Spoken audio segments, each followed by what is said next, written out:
Alhamdulillahirabbil alamin. Wassalatu wassalamu ala asyrafil anbiya'i wal mursalin nabiyina Muhammadin wa ala alihi wa ashabihi wa man sara ala nahjihi ila yaumiddin, amma ba'd. Allahumma la ilma lana illa ma 'allamtana wa 'allimna ma yanfa'una wanfa'na bima 'allamtana. Allahumma zidna ilma wa fahma. Allahumma inna nas'aluka ilman nafi'a wa na'udzubika min ilmin la yanfa'. Allahumma ighfir lana wa liwalidina wa limasyayikhina wa li'a'immatina wa lisairil muslimina wal muslimat. Baik teman-teman semua yang dimuliakan oleh Allah Subhanahu wa taala, alhamdulillah Allah Subhanahu wa taala masih memberikan kita semua kesempatan untuk mendekatkan diri kita kepada Allah Subhanahu wa taala dengan kegiatan rutin kita di hari Jumat malam di Rumus. Semoga Allah memberikan keberkahan untuk tempat ini, untuk ilmu yang kita pelajari, dan untuk kebaikan kita di dunia dan di akhirat. Baik teman-teman semua yang dimuliakan oleh Allah Subhanahu wa taala, pada kesempatan kali ini tafadhol kalau ada yang mau dimurojaahkan dari kajian-kajian kita selama 1 pekan kurang lebih.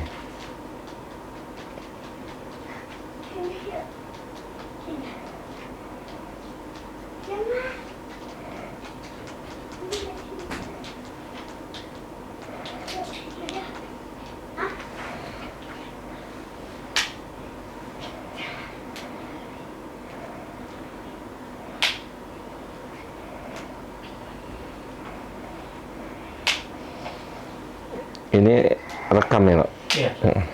Live tiga dulu.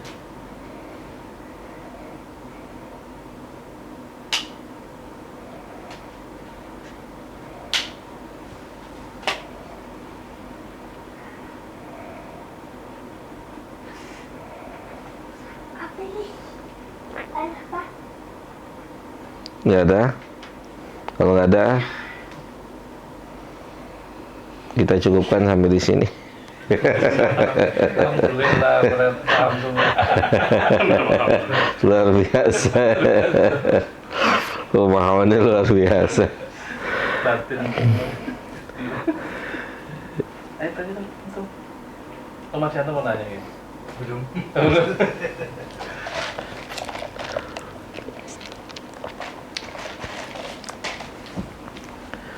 Kalau nggak ada, kita coba melihat salah satu surat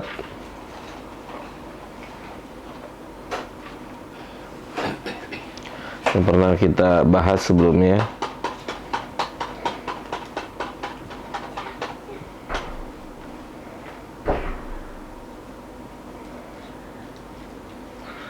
Di salah satu kajian kita di surah Asy-Syura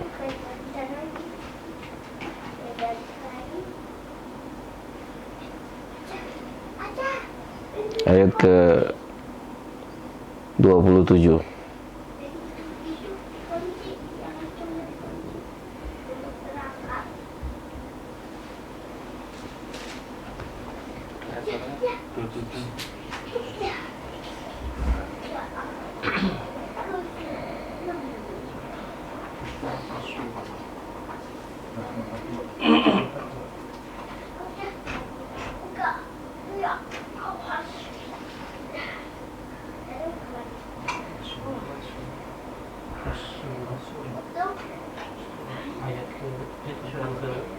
Ayat 42. Ayat surat 42. Ayatnya 27.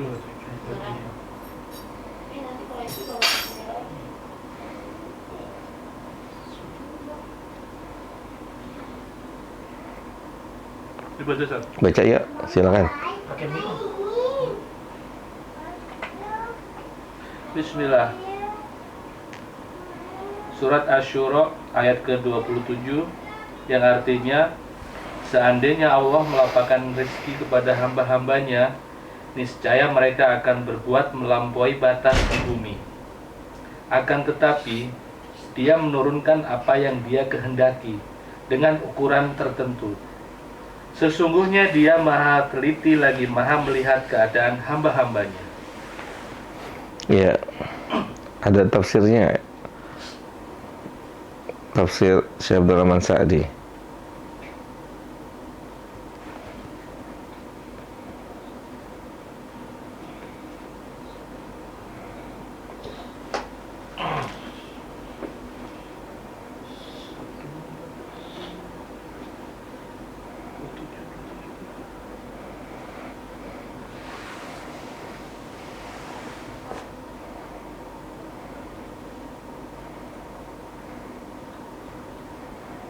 Tafsir Asy'adi dari surat Asy-Syura ayat ke-27.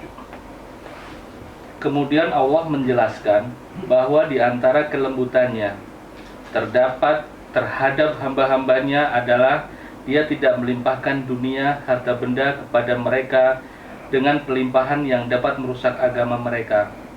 Seraya berfirman, yang artinya, dan jikalau Allah melapangkan rizki kepada hamba-hambanya, tentulah mereka akan melampaui batas di muka bumi. Artinya, niscaya mereka lalai dari ketaatan kepada Allah dan tenggelam dalam menikmati syahwat kehidupan dunia. Jadi hal itu pasti membuat mereka sibuk dengan apa-apa yang disenangi oleh nafsu mereka, sekalipun berupa maksiat dan kezaliman. Tetapi Allah menurunkan apa yang dikehendakinya dengan ukuran menurut tuntunan kelembutan dan hikmahnya. Sesungguhnya Dia maha mengetahui, hamba-hambanya lagi maha melihat, sebagaimana disebutkan dalam salah satu riwayat hadis qudsi bahwasanya Allah berfirman, sesungguhnya di antara hamba-hambaku ada orang yang tidak bisa memperbaiki imannya kecuali kekayaan. Dan kalau seandainya aku jadikan dia fakir miskin, niscaya kefakiran itu merusaknya. Dan sesungguhnya di antara hamba-hambaku ada orang yang tidak bisa memperbaiki imannya kecuali kefakiran. Kalau sekiranya aku menjadikan kaya, niscaya kekayaan itu merusaknya. Dan di antara hamba-hambaku ada orang yang tidak akan bisa memperbaiki imannya kecuali kesehatan. Dan kalau sekiranya aku menjadikan sakit, niscaya penyakit itu merusaknya. Dan di antara hamba-hambaku ada orang yang tidak bisa memperbaiki imannya kecuali sakit. Kalau sekiranya aku menjadikan sehat, niscaya ia merusaknya.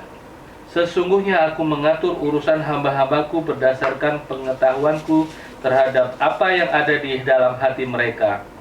Sesungguhnya aku maha mengetahui lagi maha melihat.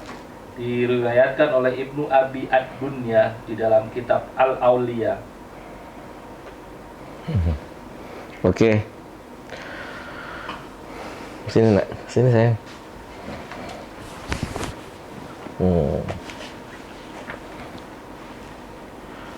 Apa namanya?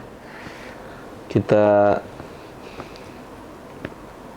melihat, mengambil pelajaran dari ayat ini disampaikan oleh Syekh Abdul Rahman Sa'di rahimahullahu taala rahmatan wasi'atan, yaitu tentang salah satu baiknya Allah Subhanahu wa taala kepada hamba-hambanya dalam hal memberikan rezeki, dalam hal urusan rezeki. Ini salah satu sifat Allah yang bernama Al-Latif.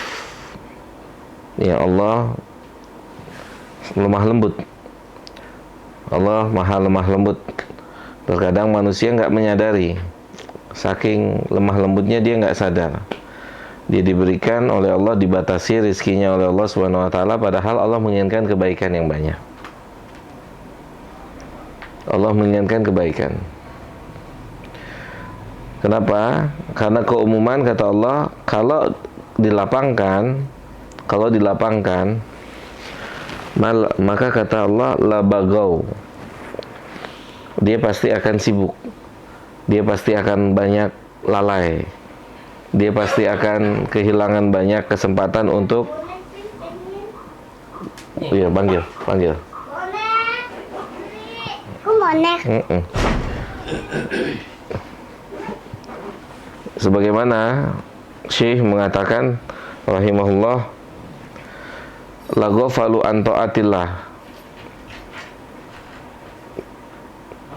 Artinya manusia akan lalai seperti yang sudah terjadi. Pasti lalai. La ghafalu an taatillah wa aqbalu ala tamattu'i bi syahawati dunya.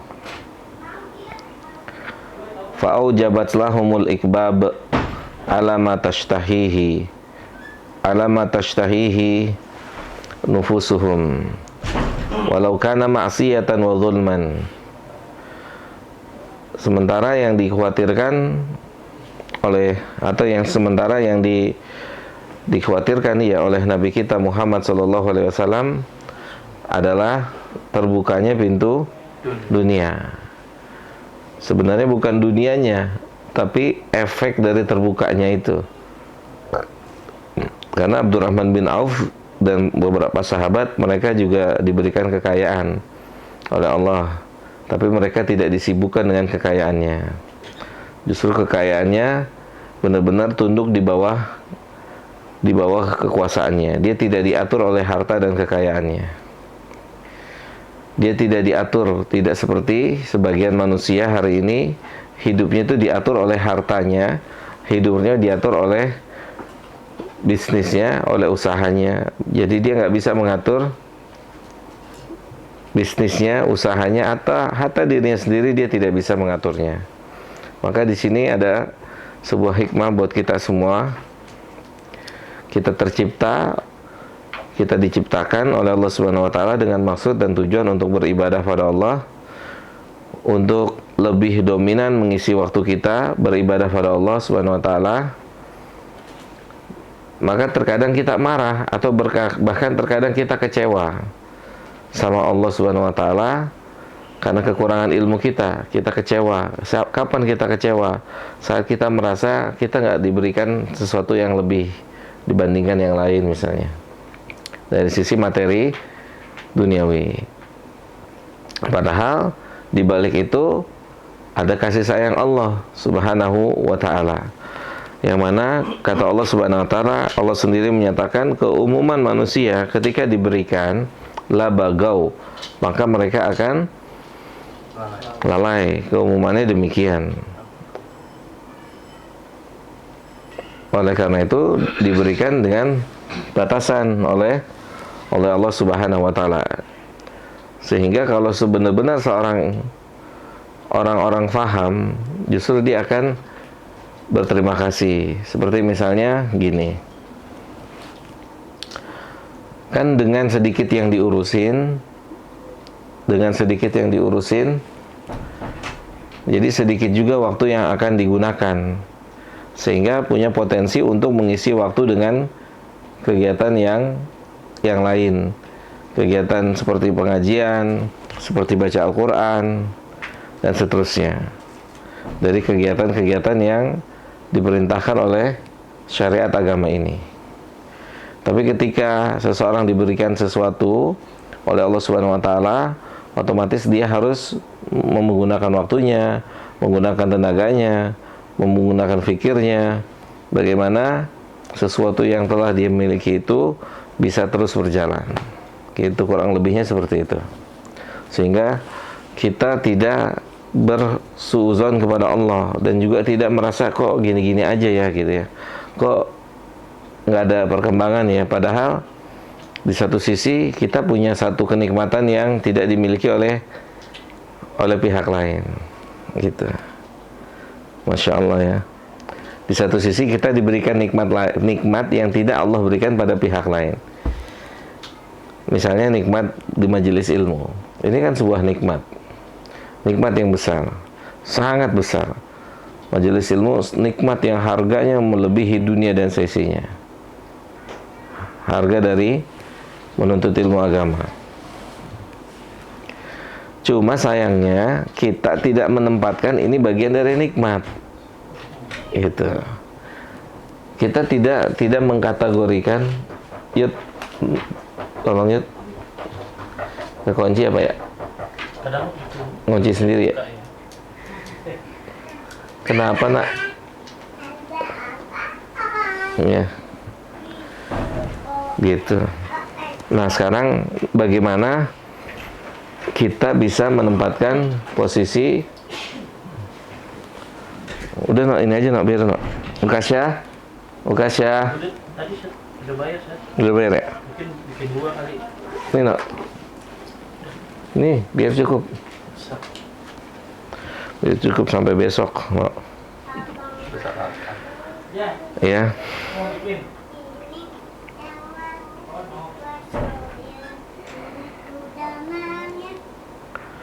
Jelas ya. Nah itu makanya kenapa di dunia pengajian itu selalu pasang surut. Ya Yud ya. Dunia pengajian kan begitu ya, pasang surut.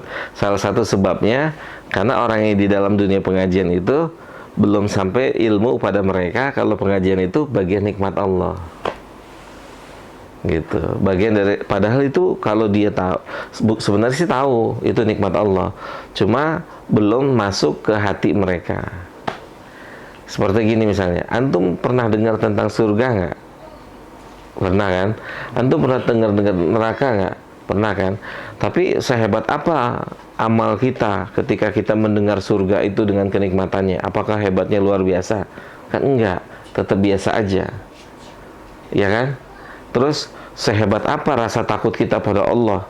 Padahal kita ketika kita sudah mendengar tentang neraka, apakah membuat kita jadi hati-hati bicara, hati-hati bertindak, banyak menangis? Apakah itu yang terjadi? Kan enggak juga. Ya kan? Enggak juga. Itulah benarnya sabda Nabi. Nabi mengatakan kalau ilmu antum masuk ke hati antum, kata Nabi, lau ta'lamuna ma'a'lam, kalau antum tahu seperti apa yang saya tahu. Artinya kondisi taunya itu bukan hanya sebatas tahu letter ayat, letter hadis, tapi taunya meresap sampai ke tulang-tulang, masuk ke tubuhnya, masuk ke dalam hatinya. Maka kalian akan banyak menangis dan sedikit tertawa. Sebenarnya kan bukan nggak tahu kan? Yang kita tahu, yang sahabat tahu kan sama nggak? Sama. Yang sahabat tahu, yang kita tahu itu sama kurang lebihnya. Kan ayatnya itu juga, hadisnya juga itu juga. Cuman bedanya sahabat pengetahuannya masuk ke dalam hatinya sehingga banyak menangis, sehingga banyak berhati-hati, sehingga lebih maksimal dalam ketaatannya kepada Allah. Sementara pengetahuan kita hanya sampai di kepala kita, hanya sampai di lisan kita. Gitu. Tidak membuahkan sesuatu yang lebih dari itu, atau belum membuahkan sesuatu yang lebih dari itu. Maka dengan terus proses belajar, semoga nanti pengetahuan itu bisa berpindah ke dalam hati kita. Karena ketika seseorang pengetahuannya sudah pindah ke dalam hatinya, itu ketertarikan terhadap dunianya akan berkurang. Sedikit demi sedikit ketertarikannya akan berkurang. Justru dia akan fokus kepada negeri akhirat. Ketertarikannya itu berkurang. Walaupun di awal mungkin menggebu-gebu untuk apa? Untuk duniawinya. Tapi ketika ilmu itu sudah masuk ke dalam hati, dunia itu jadi rendah serendah-rendahnya. Itu salah satu nikmat Allah. Salah satu nikmat Allah. Suaranya dipelanin nak ya.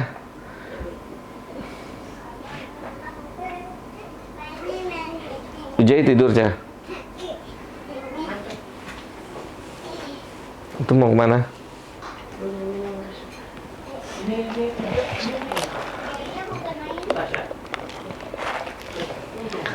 Jelas ya? Nah sekarang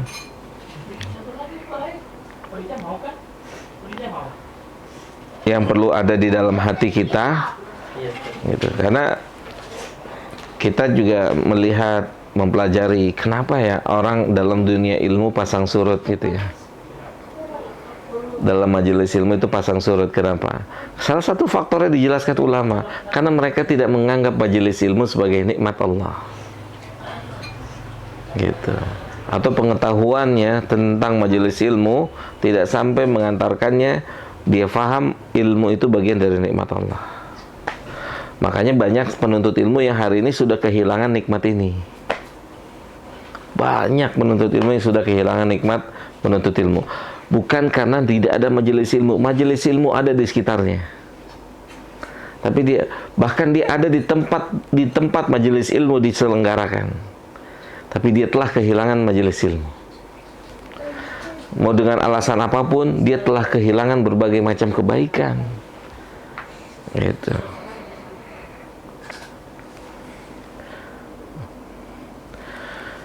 Tidak ada alasan bagi kita seorang penuntut ilmu mengatakan saya sudah pernah belajar itu, saya sudah pernah belajar itu. Tidak ada. Ya, lihat ayat Al-Quran dari masa ke masa kan sama dia juga. Dari masa ke masa ayat Al-Quran tuh dia juga.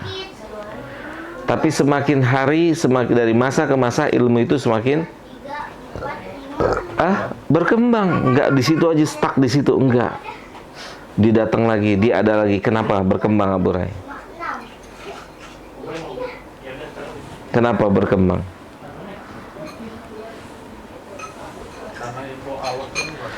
Iya, karena ilmu Allah tuh nggak ada titiknya. Turunin dari langit, sementara kepala kita makhluk terbatas. Coba aja, antum semakin belajar, kita akan terlihat bodoh. Tapi ketika kita berhenti belajar, yang ada akan merasa pintar. Itu sunatullah begitu. Dan hukuman dari Allah itu. Ketika berhenti belajar, ketika stop belajar, itu akan merasa dirinya sudah cukup dengan ilmu.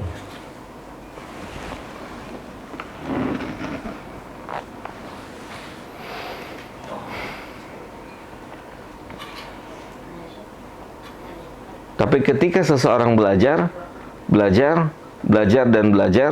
justru yang akan Allah berikan kepada seorang penuntut ilmu tersebut, diantaranya adalah perasaan, kok dia nggak tahu lagi, ada lagi ilmu yang baru, ada lagi ilmu yang baru, dan seterusnya.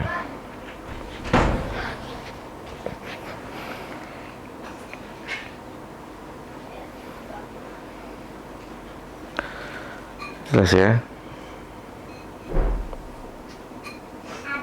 Iya nak? Iya.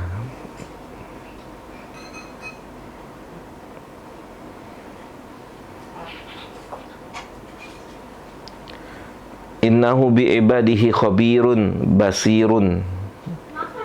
Sesungguhnya Allah itu maha tahu kondisi hamba-hambanya. Ya, makanya Masya Allah. Kadang kita suka ngebayang-bayangin gimana kayak fulan kan gitu ya.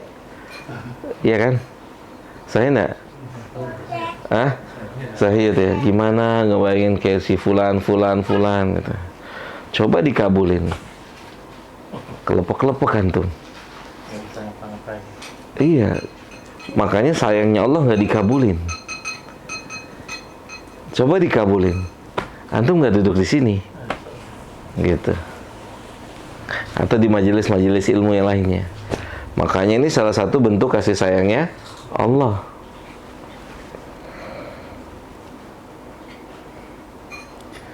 Kalau dikasih, kata Allah, li ibadihi la baghaw fil ardi.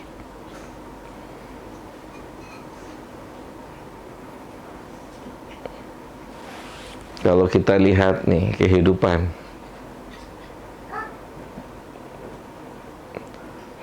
apa? Kehidupan konkret hari ini. Beberapa perantau datang dari desa, datang dari kampung, polos. Iya nggak sih? Di sini dia kenal narkoba, di sini kenal diskotik, di sini kenal maksiat A, maksiat B, maksiat C. Iya nggak? Ada nggak kayak gitu? Dari kampung tuh polos, los. Di sini dia tindik kupingnya, ya enggak? Hidungnya tindik, pakai rantai di sini. Bener, ini fakta. Beberapa dari perantau masuk Jakarta, masuk tanah rantau, terjadi seperti itu. Katanya modis itu, ya, modis gitu. Yang pakai jilbab lepas jilbab, yang belum kenal rokok di sini, yang belum kenal narkoba kenal di sini. Kenapa tuh? Apa awal mulanya? Nggak punya ilmu. Pertama, nggak punya ilmu. Yang kedua apa, Burai? Sahih. Apa? Gajinya gede, Burai. Ya nggak? Sahih nggak? Gajinya besar. Dia punya duit banyak. Benar nggak, Ham? Duit dia apain? Di angguran doang, diskotik yuk. Emang ada apa diskotik? Mulai masuk narkoba, mulai pakai. Ini orang culun dulunya. Orang nggak ngerti apa sayang. Orang tisu.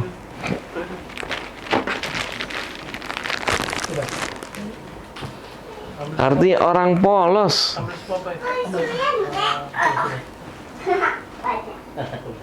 Orang polos. Datang dari kampung, dari desa, merantau datang ke sini. Keumuman, katanya modis gitu ya. Iya, Ham? Nyata gak ini, Ham? Masya Allah, subhanallah. Efek dari apa? Duit. Fulus. Punya duit kan? Mereka nggak kenal obat yang mereka obat-obatan nggak kenal tuh. Suntik-suntikan nggak kenal. Atau jangan mereka, kita yang ada di sini dikasih duit sama Allah, dikasih kedudukan sama Allah, mulai ngintip-ngintip, cicip-cicip, dan seterusnya. Makanya bersyukur pada Allah Subhanahu wa ta'ala. Bersyukur pada Allah Subhanahu wa ta'ala. Ketika Allah hanya sebatas memberikan rezeki untuk kita, rezeki yang sekedar cukup untuk makan, untuk bertahan hidup. Nikmat.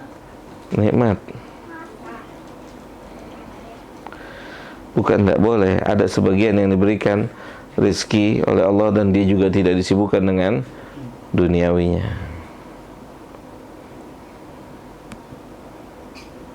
Ini bentuk dari menerima takdir Allah ya, Pak? Yang mana tuh? Yang dari tafsir terakhir itu. Yang istilahnya hambaku, orang-orang yang apabila diberi. Iya. Jadi Allah itu lebih tahu, gitu. Allah lebih tahu tentang kondisi hambanya. Makanya kita nggak bisa menyamakan satu dengan yang lainnya. Masing-masing punya kondisi yang Allah tahu yang terbaik buat dia itu apa, gitu. Nah, keumuman ketika diberikan dunia itu jadinya buruk. Jadi lihatnya ke Diri sendiri, gitu, Ham. Misalkan kita nih, Ana pribadi atau kita semua yang ada di sini, kita ngelihat, misalkan ada satu masjid di Riau itu dibangun oleh satu orang, ya, dibangun oleh satu orang, masjidnya besar, yang bangun satu orang. Antum berpikir, kalau Ana punya duit kayak gitu, Ana bangun juga, belum tentu. Iya nggak, Yud? X-Max mendingan ya, berapa, Yud? Iya, sahih nggak, Bray? Kalau Ana punya juga, Ana bangun juga nih di kampung, belum tentu. Al-Firdaus saja nggak jadi-jadi. Iya, Mas. Insya Allah lah ya, Bismillah. boleh berniat gitu. Boleh, tapi belum tentu, Ham. Iya, Saya paham dah, Ham? Belum tentu, Ham. tapi di hati terucap. Kalau bener-bener, karena gini, Ham, resikonya kalau dikasih sama Allah, wah, antum nggak jalanin, antum tercap munafik. Berarti mending nggak usah ngomong ya. Ya udah, qadar Allah, kita di kita aja sudah. di kita Di aja, hati aja. di hati aja, buat kita aja. Ya Allah, apalagi kalau sampai ngucap tuh di hati, ya Allah, kalau saya punya itu, saya punya kayak gitu, saya akan begitu. Antum pasti lupain ucapan ini sama Allah. Ya, antum lupa. Ternyata di suatu hari antum dikasih seperti yang dikasih. Dia jadi masjid, antum jadi hotel. Jadi kos-kosan.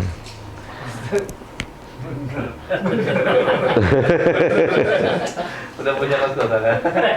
Iya kan? Subhanallah, belum tentu. Udah punya kos-kosan. Belum tentu. Antum minta-minta rizki sama Allah untuk naik haji, dikasih sama Allah haji, uangnya dikasih, antum nggak daftar haji, digodain. Daripada antum haji, mendingan tambah sawah, ya nggak mas? Mendingan tambah beli sawah, bikin kontrakan. Haji mah nggak menghasilkan apa-apa. Iya juga ya buat keturunan. Gitu.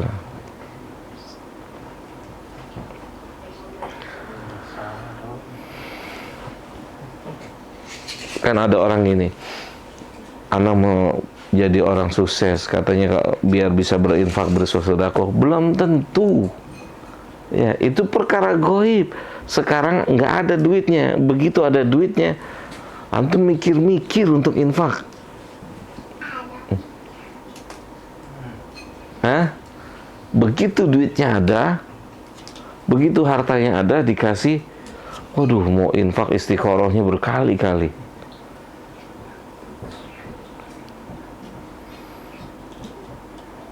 Jelas nggak? Gitu. Makanya Allah tahu kalau ada sebagian pihak ketika dikasih oleh Allah kekayaan, itu manfaatnya luar biasa. Manfaatnya luar biasa untuk apa? Untuk Islam. Untuk Islam. Jadi masjid, jadi musola, jadi apa? Jadi pondok, jadi tempat belajar. Masya Allah.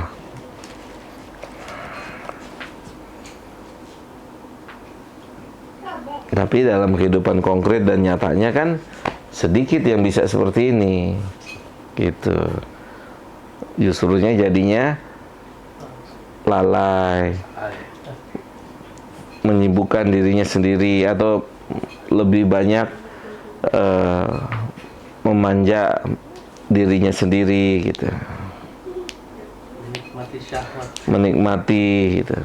Nggak bisa, enggak, pasti akan ke bawah arus, pasti akan ke bawah arus.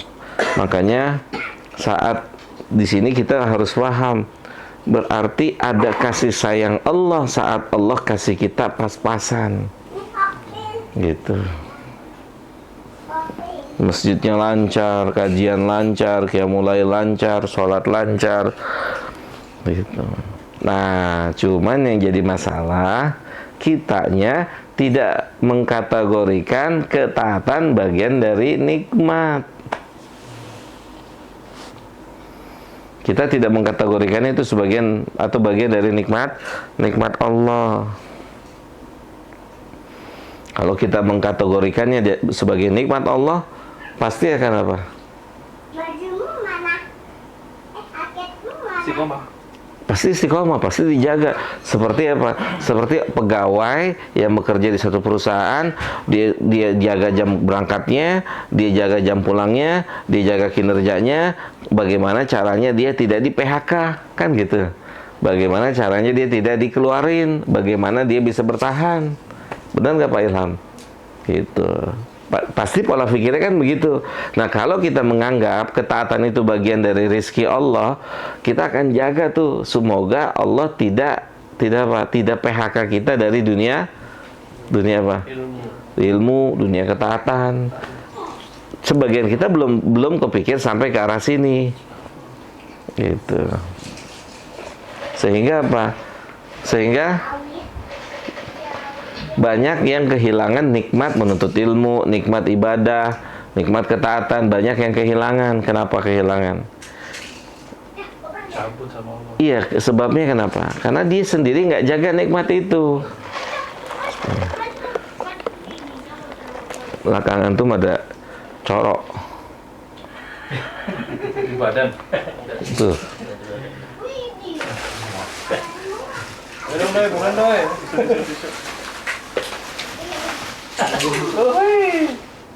Iya. Bau lo itu. Kita masukin kantong nih.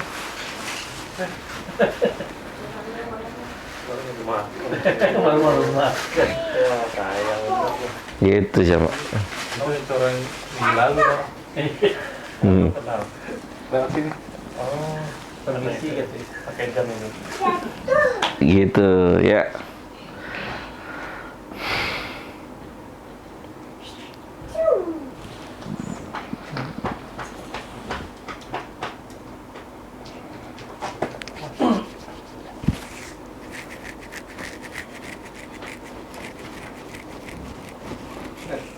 Tapi kalau kita misalkan berniat aja itu boleh nggak sih? Niat apa ya? Misalnya yang tadi kan kita tadi ngeliat Oh. bulan punya, kalau kita tadi kan Hmm. kita nggak bisa ketahuan itu, Bisa, boleh. kita bisa Boleh. dapat pahala seperti Iya, bisa. Boleh, tapi suatu hari akan Allah uji. yang De- meskipun nanti kan kalau nggak dikasih, tapi kita cuma udah ada niat misalnya. Iya, boleh saja. Boleh saja. Gitu. Dan memang dianjurkan untuk punya keinginan itu. Cuman kita harus paham suatu hari akan Allah uji. Silakan. Udah bayar belum? Sudah semua? Insyaallah. Suatu hari akan Allah uji. Gitu. Apalagi sampai bernazar gitu ya. Ya Allah, kalau antum kasih, anak akan begini, anak akan begini. Gitu. Itu kemungkinan akan diberi sama Allah tuh. Dan kalau dikasih sama Allah dan tidak ditunaikan, maka dia tergolong munafik. Bonek.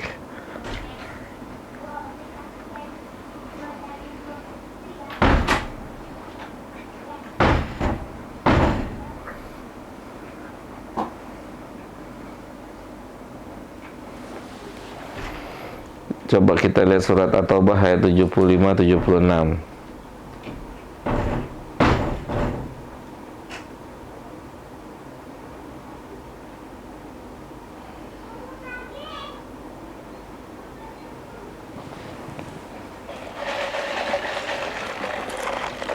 Hari ini lupa air hangat itu. Itu aja tuh, buka. Satu lagi. Enggak, di sini ada yang kosong kan itu? Dua, Satu aja. Yang nggak ada. Nih, nggak ada esnya. Yang tadi itu siapa punya antum? Kosong masih. Belum ada yang punya. Belum. Bisa ada dua. Oh, itu belum dibuka karena. Oh, masya Allah. Biar anak-anak aja kan kali dong. Biar anak-anak ada nggak habis. Kasya, kasih ada nggak? Tuh. Punya siapa, Cah? Kasya. Kasya mah diminum. Punya Ubay, punya Khadijah. 3.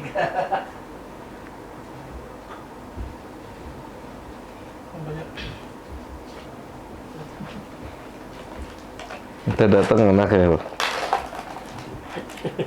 Ada 3 sebanyak esnya itu ya maksudnya. Top. Es banyak. Oh, ada yang melon ya? Banyak ada sugar mau es ice. Yuk. Bismillah. Surat Al-Taubah ayat 75-76. Dan di antara mereka ada orang-orang yang telah berikrar kepada Allah, sesungguhnya jika Allah memberikan sebagian karunia-Nya kepada kami, pastilah kami akan bersedekah dan pastilah kami termasuk orang-orang yang saleh. Maka setelah Allah memberikan kepada mereka sebagian dari karunia-Nya, mereka kikir dengan karunia itu dan berpaling, dan mereka memanglah orang-orang yang selalu membelakangi kebenaran. Terus ayat 77. Maka Allah menimbulkan karunia-Nya, maka Allah menimbulkan kemunafikan pada hati mereka sampai pada waktu mereka menemui Allah, karena mereka telah mengingkari terhadap Allah apa yang telah mereka ikrarkan kepadanya, dan jangan karena mereka selalu berdusta. Gitu. Ya. Sudah dijawab. Apa? Iya, pertanyaan itu. Iya. Artinya belum tentu gitu, belum tentu. Tapi boleh aja, boleh-boleh saja. Tapi kita harus ingat, kita pernah punya itu, pernah punya tekad itu. Gitu. Dan ketika tidak terrealisasi, maka ayat ini buat kita sebuah peringatan gitu.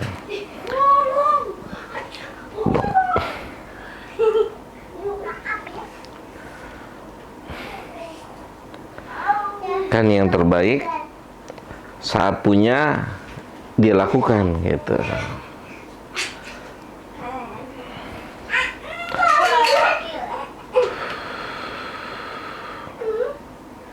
Seperti fenomena orang-orang politik.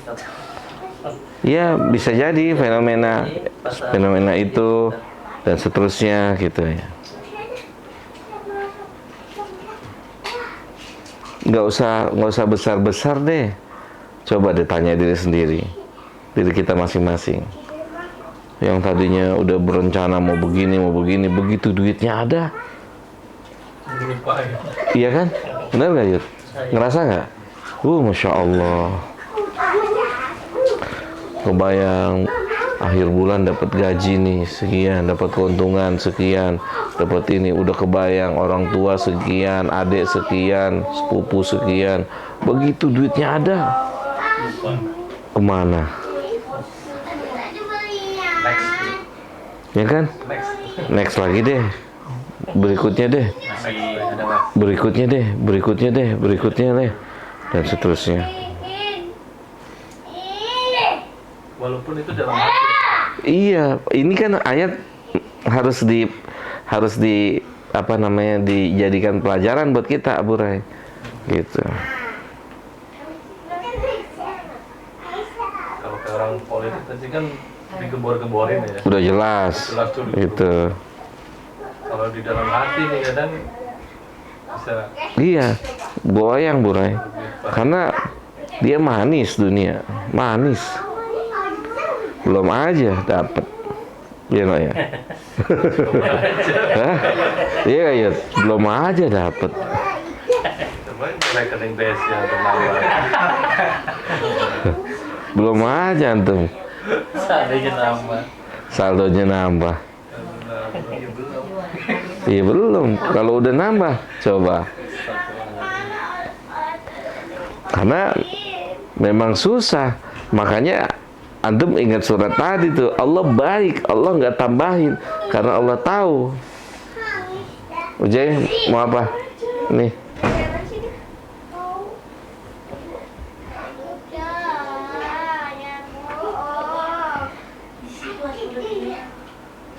Allah tahan ya. Apa? Allah nahan ya, tahu nih kemampuan. Iya, makanya nggak dikasih, Bu Rai. Sebenarnya nggak dikasih itu bukannya dia nggak bisa ngasih, tapi dia tahu dia kan belagu, dia nggak no? Hah?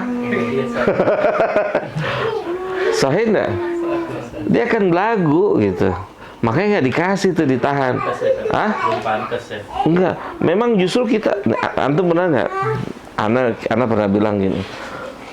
Ya Allah, tuh orang di jalan tuh lagi naik motor, gebar-geber motor, wang. Makanya Allah nggak kasih Harley itu orang. Iya kan? Coba dikasih Harley itu, Bu Rai. Ditabrak orang sama dia. Ketawanya geli banget. Iya dah, ditabrak orang, diludahin bisa. Lihat tuh yang terjadi, kan kita bisa lihat di TV. Ya kan? Pernah kan? Ada contohnya. Orang diinjek-injek kan? Masya Allah. Pion yang sering. Orang diinjek-injek tuh. Gitu. Makanya Allah sayang. Sebenarnya itu Allah sayang. Cuma Untuk sayang Allah ya. juga sayang Allah gitu. Kalau kita sadar yang Allah berikan itu jauh lebih besar. Gitu.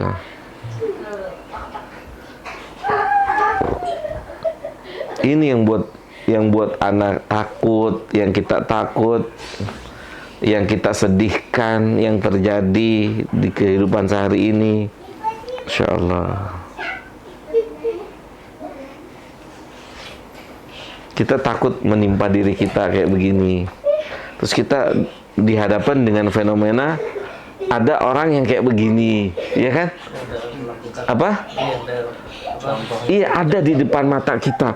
Kok bisa ya? Sampai kita kan begitu ya, Nok ya? Kok bisa ya? Allahu Akbar. Itu yang menunjukkan hati itu benar-benar bisa bolak-balik. Tadinya ada orang penuntut ilmu, catat lagi, tulis lagi, catat lagi. Sekarang,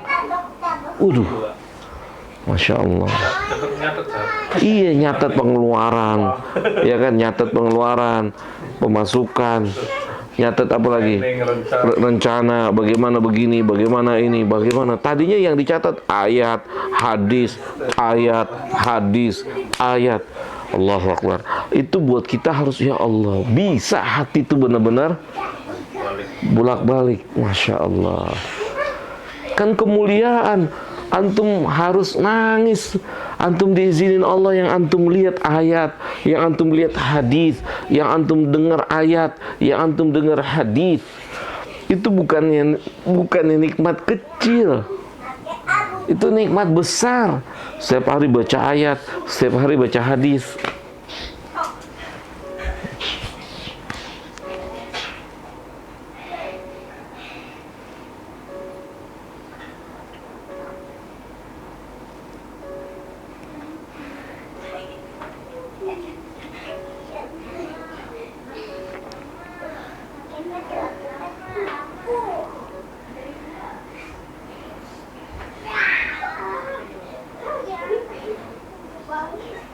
Gitu.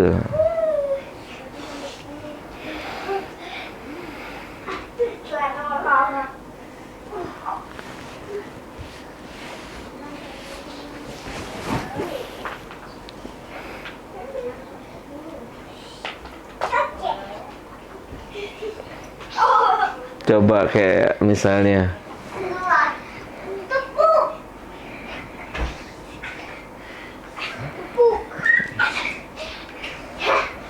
kehidupan di metropolitan, emang isinya orang-orang apa? Orang-orang modern? Enggak, pendatang, iya nggak sih? Pendatang yang merubah gaya hidupnya di sini.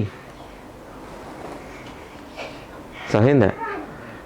Untuk melihat Sudirman, Tamrin, emang orang-orang sini deh, iya kan? Orang yang tadinya polos, iya nggak? Benar nggak Mas Yanto? Sahih nggak?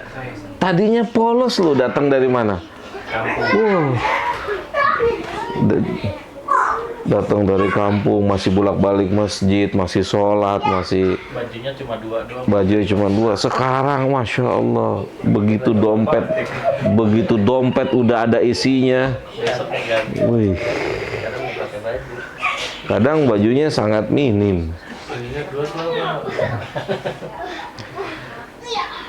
Makanya hari ini, di hari ini tadi kita ya ke pusat kota ya, Ana bilang sama anak-anak, kasih jangan lihat apa-apa ya, banyak istighfar. Jangan lihat apa-apa, banyak istighfar. Racun semua ini merusak tujuan hidup. Banyak istighfar, banyak istighfar, banyak istighfar. Kalau Abi dikasih rezeki sama Allah, Pinginnya tinggalnya di kampung tuh, ngajar, bikin masjid, ngajar di situ, nggak usah kemana-mana. Wah, hiruk pikuk ini merusak, ya enggak? Ana ngerasa sudah seperti itu, rusak tujuan hidup.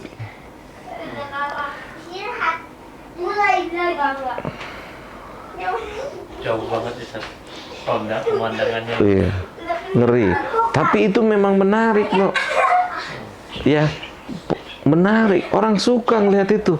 Makanya pada datang ke sini. Menarik, hijau, mewah. Ya Mas ya? Masya Allah.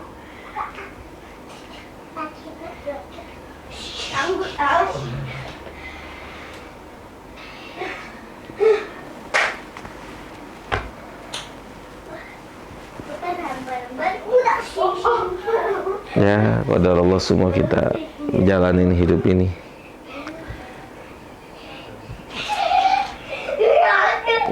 Ubay, suaranya Ubay.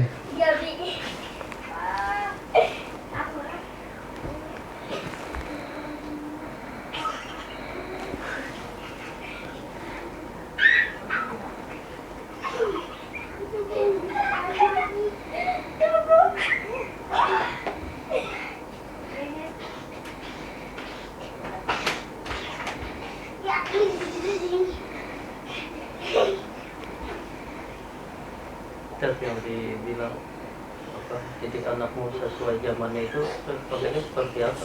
Apa? Didik apa? Mendidik anakmu semuanya sesuai zamannya gitu. Kata siapa? Anda pernah baca? Ya enggak. Didik sesuai Al-Quran dan Sunnah. Enggak. Mengikuti zaman yang ada, salah. Itu kan orang begitu karena pola pikirnya belum paham. Dia belum paham.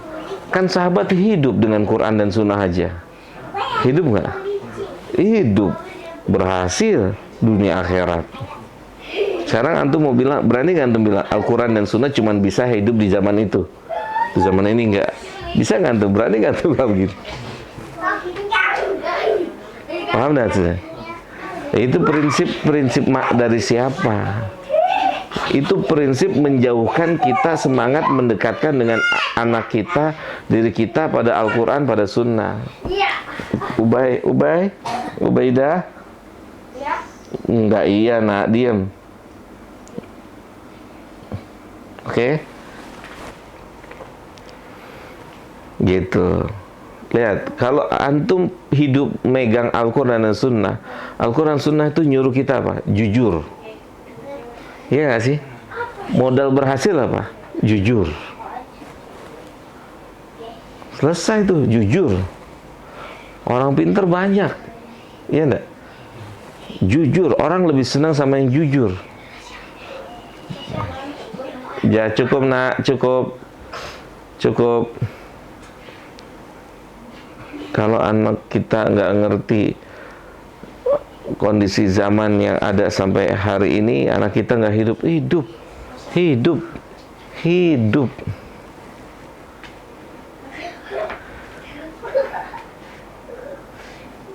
Kadang kita berpikir ya, berpikir apa? Hari ini kalau kita tidak masuk ke dunia medsos, bagaimana kita bisa hidup gitu?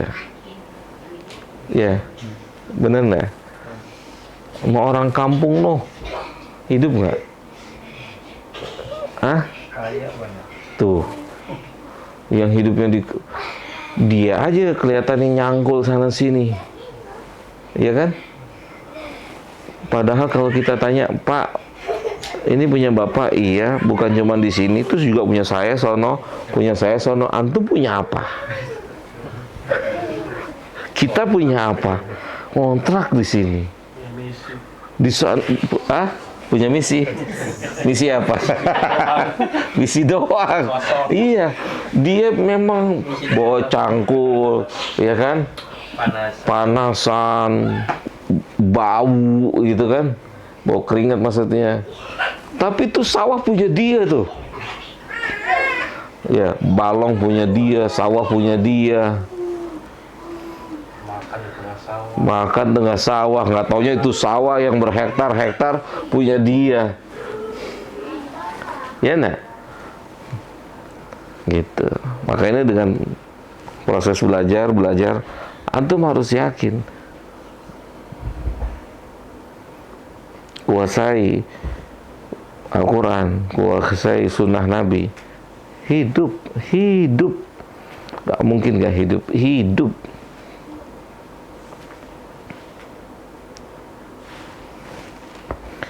Nih, apa kata Allah dalam Al-Quran?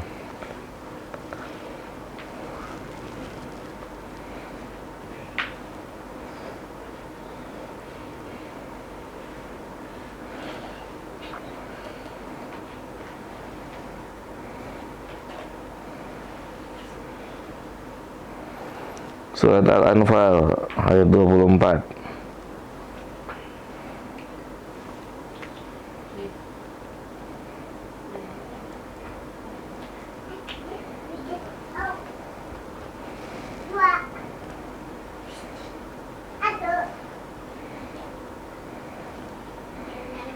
Hai orang-orang yang beriman, penuhilah seruan Allah dan seruan Rasul.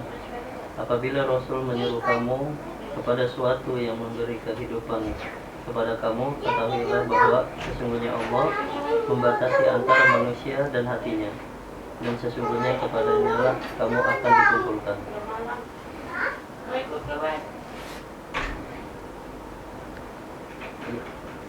Ya, jelas ya.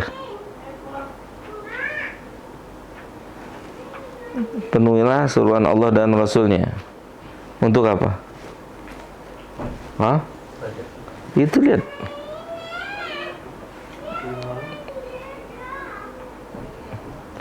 Istajibu lillahi wa lirasuli idza da'akum. Untuk apa? Lima yuhyikum tuh. Hah? Untuk apa? Justru antum nggak hidup walaupun kelihatannya hidup saat antum tidak taat sama Allah dan Rasulnya. Masya Allah.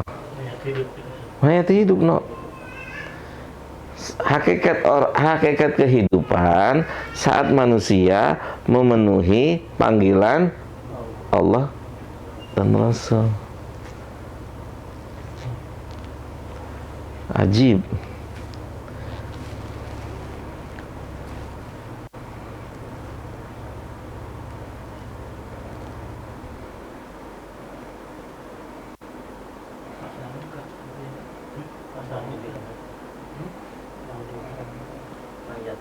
Jelas? Ulama ya? Ulama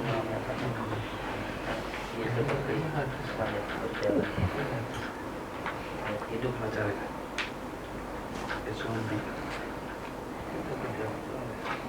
Perkataan seperti perkataan ulama itu ya, ulama atau hadis ya? Apa tuh? Yang seperti mayat berjalan gitu ya. Iya, itu kesimpulan dari ayat dan kesimpulan dari hadis. Hadis itu kan mengatakan siapa yang tidak antara orang yang berzikir dengan yang tidak berzikir seperti orang yang hidup dan orang yang mati, gitu.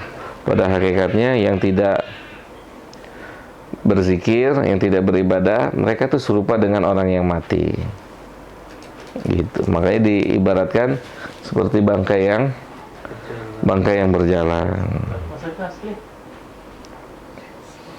gitu. Maka lima yuhyikum dalam surat Al-Anfal ini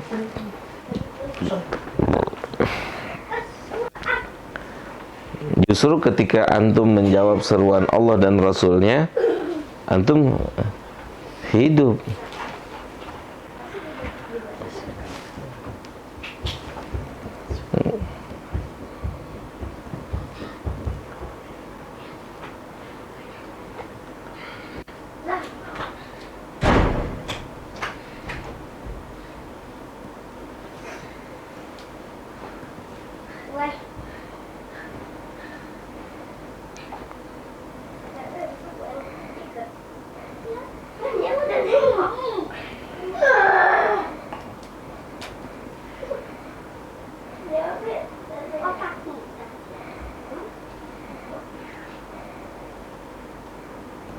Ada soal?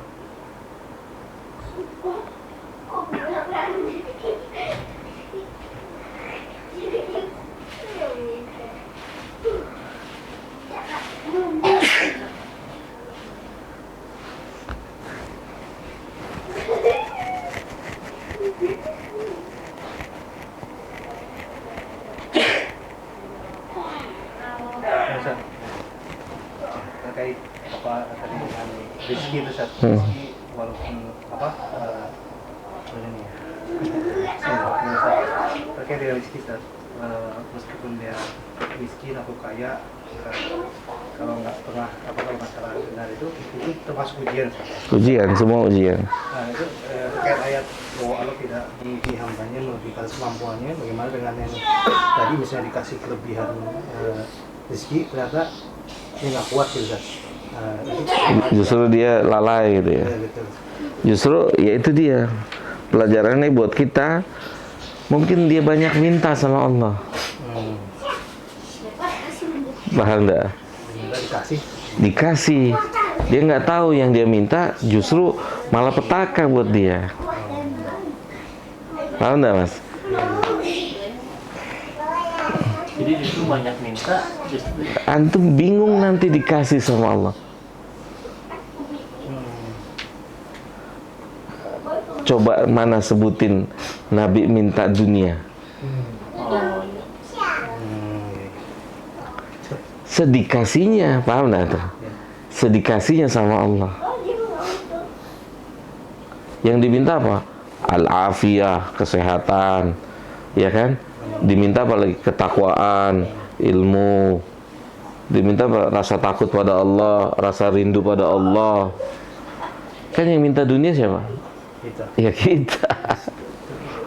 Rezeki yang berlimpah. Kenapa? Rizkinya bukan berlimpah yang diminta apa? Rizkon toyiban, kan gitu kan? Yang diminta sama Nabi. Bukan rizkon kathiron, bukan rezeki yang banyak. Rezeki yang banyak mah ilham.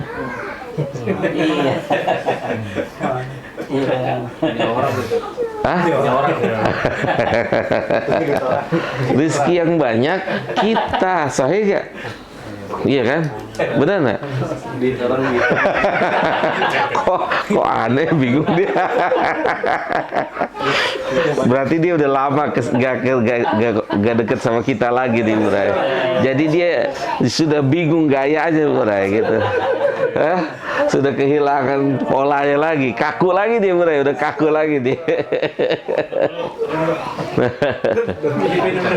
Orang dulu aja.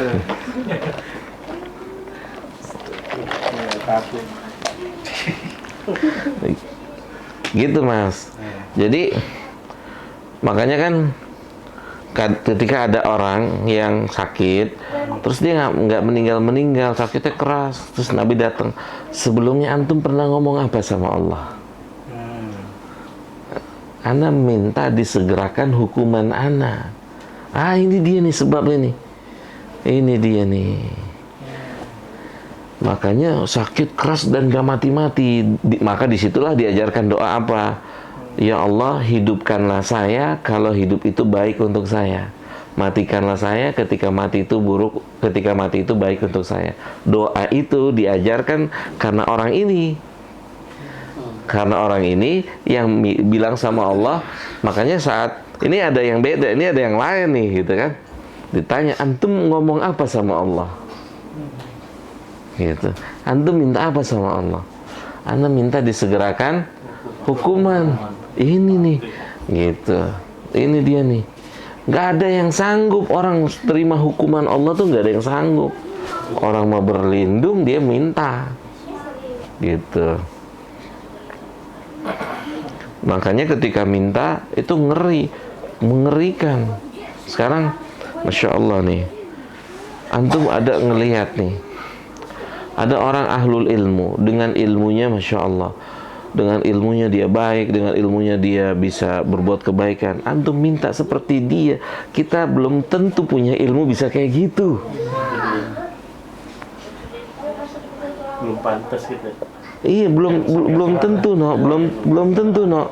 Misalkan antum ngelihat nih si fulan dengan ilmunya, masya Allah, dengan ilmunya dia bisa begini, bisa begini. Terus antum minta, antum dikasih ilmu yang sama, bisa begitu? Belum tentu. Gila. Hah? Apa Burai? Komentar jadinya. Gila. Iya, belum tentu Burai. Bukan banyak komentar jadi. bukan gila apa? Bisa jadi antum ngerendahin orang. Iya. Dia bisa menghargai orang, memuliakan orang. Ketika kita punya ilmu yang sama seperti dia, wah, belum punya apa-apa aja udah tunjuk-tunjuk orang. Ilmunya masih cetek aja udah orang ditunjuk-tunjuk, dinasihatin yang bener loh, belajar yang bener gini. Ya Allah, gimana dikasih apa? Dikasih bisa baca Quran, dikasih bisa baca kitab, udah. Bukan 1-2 orang lagi yang disikat. Berapa? Semuanya Iya. dia. Dari pengikut.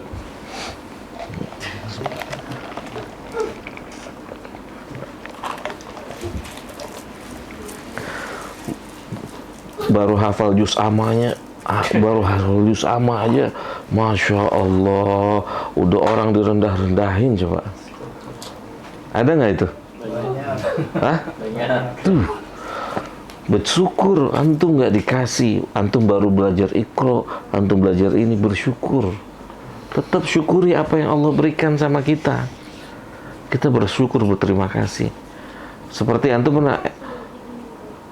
pernah nggak kepikiran begini? Ya wajar-wajar aja lah sahabat imannya tinggi-tinggi. Kalau aneh hidup di zaman sahabat juga iman aneh tinggi. Bisa jadi antum Abu Jahalnya.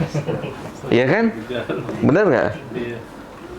Loh, saat Nabi bilang, saya ini Nabi, saya ini Isra dan Mi'raj, kan gak ada yang percaya. Bisa jadi kita masuk yang gak percaya. Yang percaya kan cuma Abu Bakar.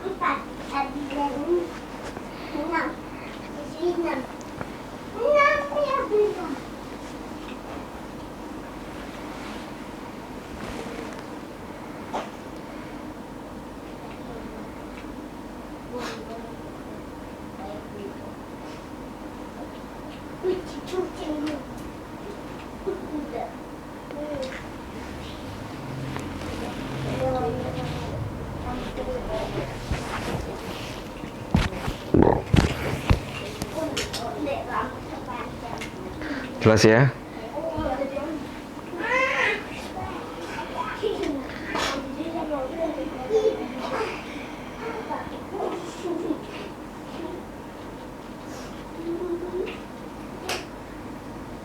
Maka yang terbaik adalah menikmati apa yang Allah takdirkan untuk kita masing-masing. Itu dinikmati. Itu nikmat.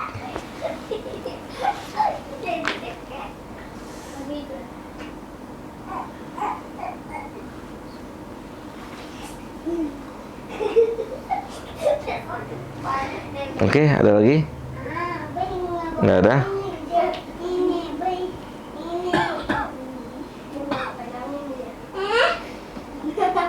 Satu kita Iya. terkait dengan ujian sakit, ketika sakit itu bisa menggugurkan dosa. Ketika kita ada rasa sakit itu, apakah bisa kita langsung berdoa, ya Allah, semoga sakit ini mengurangi dosaku. Otomatis. Ketika sabar itu sakit jadi penggugur dosa. So, secara otomatis. Syaratnya sabar, Ustaz, ya? Syaratnya sabar, terima. Secara otomatis. Gitu. Jadi sudah secara otomatis ketika kita diberikan sakit, sabar, otomatis itu akan jadi penggugur dosa kita. Sabar, terima. Itu jadi penggugur dosa kita. Gitu. Asal mampu untuk bersabar. Gitu. Orang sehat juga harus sabar. Bahkan sabarnya orang sehat harus lebih hebat dari orang sakit. Kenapa? Orang sehat harus sabar, fisik sehatnya itu hanya digunakan untuk ketaatan.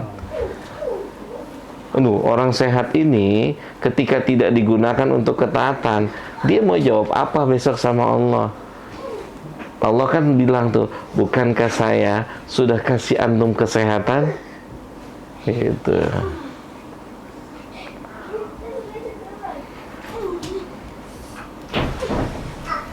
Adapun orang sakit, ketika dia tidak mampu untuk menjalankan ketaatan, artinya tidak bisa maksimal, dia punya uzur. Gitu. Jelas ya, Mas? Baik. Ini semuanya ujian. Baik. Tidur ya? Khadijah? Masih. Ujai?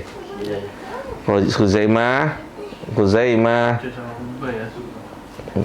Cukup ya? Ada Ilham mau nanya, silakan. Kalau yang kan nggak tahu apa ya yang kalau merasa tak pantas di surga juga nggak boleh Ustaz. Berdoanya. Kita merasa banyak dosa, itu kan kadang ada apa tuh lagu lagu Iya. tak kuat di neraka, tak mau di neraka. Itu kalau sore, itu kalau sore kan itu kalau sore kan tinggalan ya. Menjelang maghrib. Menjelang maghrib. Pantas di surga. Pasti deh. Bahaya. Iya. Orang Malaysia itu Nggak boleh kan, Nabi aja bilang sama siapa? Aisyah, idza sa'altil jannah fas'alillahi firdaus. Jika antum meminta surga, mintalah firdaus. Bahkan Nabi nggak melarang, minta yang kecil-kecil itu dilarang. Gitu. Memang kita emang nggak pantas, cuman gini loh.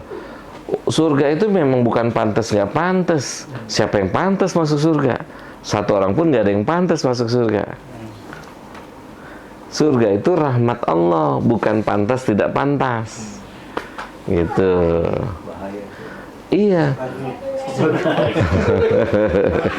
Keren tuh kalau Ramadan. Menjamah itu. Surga bukan urusan pantas. Emang nggak ada yang pantas satu orang juga masuk surga? Nggak ada. Kan Nabi sendiri bilang, saya juga nggak masuk surga dengan amal saya. Rahmat, gitu.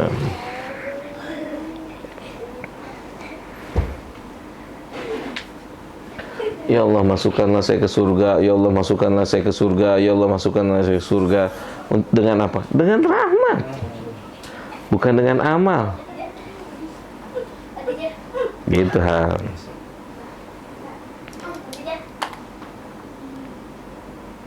Deh, naik deh. Oke, mau ngajakin masuk. Masuk apa?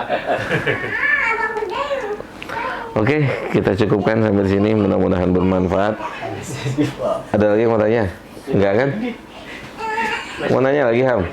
Udah, Silakan. Enggak. Wes, ya. Kita cukupkan. Semoga bermanfaat. Semoga Allah beri istiqomah untuk kita semua. Semoga Allah mudahkan kita untuk bertobat saat kita jatuh dalam dosa dan maksiat. Semoga Allah tutup usia kita dengan kalimat la ilaha illallah. Wassallallahu ala nabiyina Muhammadin wa ala alihi wa sahbihi ajma'in. Subhanakallahumma bihamdika asyhadu an la ilaha illa anta astaghfiruka wa atubu ilaika. Assalamualaikum warahmatullahi wabarakatuh.